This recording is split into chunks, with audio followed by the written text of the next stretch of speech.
André, bonjour. Aujourd'hui, la Fédération française a dévoilé son plan jusqu'aux Jeux Olympiques.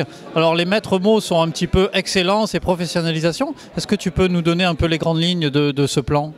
Oui, effectivement, si on veut réussir les Jeux Olympiques, les prochains de 2020 et surtout ceux de 2024 à Paris, eh bien notre volonté aujourd'hui, c'est de préparer nos athlètes dans les meilleures conditions. Et on sait que pour les préparer, eh bien, il faut sécuriser leur parcours professionnel. Donc nous allons aller vers plus de professionnalisation au niveau donc, de la pratique et en s'appuyant sur les clubs et en mettant les moyens financiers qui correspondent de façon à ce que chaque athlète dans son club puisse travailler à temps plein, disons, mais en tant qu'athlète professionnel. Donc concrètement, ça veut dire qu'il y aura des budgets alloués au club en région ou c'est en fait la Fédération française qui va être l'employeur de ces athlètes? Non, l'objectif, comme c'est pour la Ligue nationale de l'athlétisme actuellement, c'est que les clubs soient employeurs, que les clubs se structurent pour employer des athlètes avec le soutien financier de la Fédération, bien entendu. Et ça va représenter combien de personnes ? Eh bien, actuellement, on a 27 athlètes professionnels. Notre objectif pour 2018 serait d'en avoir une soixantaine. Donc le budget 2018 que nous travaillons va dans ce sens-là. Oui, donc c'est demain, 2018, c'est dans quelques mois.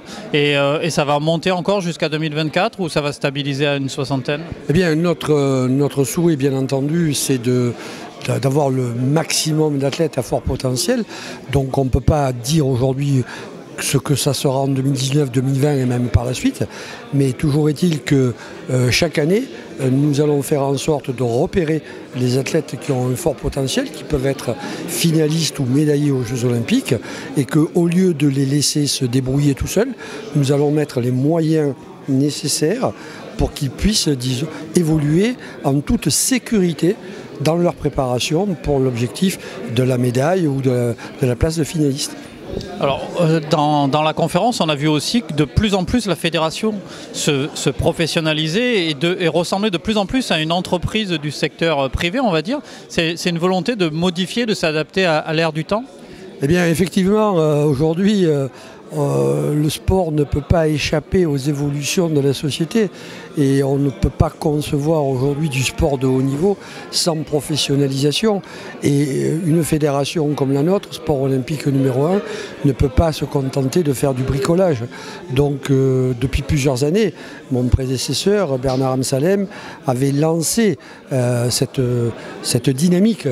Et notre souci aujourd'hui, c'est de l'amplifier, de faire en sorte que nous soyons professionnels à tous les niveaux.